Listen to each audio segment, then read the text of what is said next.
There is a murderer among us. My grandmother, whom I called Oma, German for grandma, had a great sense of humor, but she wasn't inclined to joke about the macabre. Maybe on Halloween, but it was springtime now. I stared into her blue eyes, hoping to find a twinkle of mischievousness. Her gaze held steady, and no hint of mirth twitched on her face. I hope you're joking. Sadly, I am not. Someone was murdered? While Wagtail had had its unfortunate share of deadly incidents, I was usually the first person to know about them because my Jack Russell Terrier, Trixie, and my calico cat, Twinkletoes, had noses for murder. The two of them had an uncanny ability to find murder victims.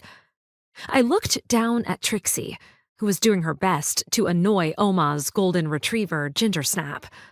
Almost all white, Trixie had black ears and a large black spot on her rump that went halfway up her tail, which had not been cropped. Twinkletoes could be a rascal, but her general demeanor was one of feline superiority. The elegant cat sat watching everything slyly through vivid green eyes. Her face and abdomen were mostly longish white fur. Her forehead bore two spots, one chocolate fudge and the other butterscotch, which made her look like she wore sunglasses on the top of her head. She often regarded the world Egyptian style, with her black tail wrapped around her white feet.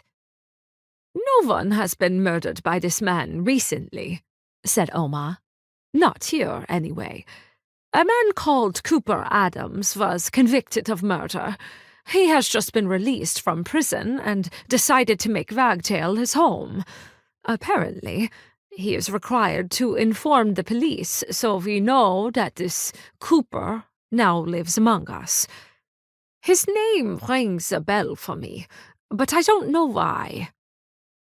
Part of me wanted to be sympathetic toward Cooper, but a conviction for murder was hard to embrace. Why? What brought him to Wagtail? I do not know. It is all new to us. A faint smile crossed Oma's lips. Zelda says the lunar eclipse is a time for new beginnings. Perhaps it is so for this Cooper.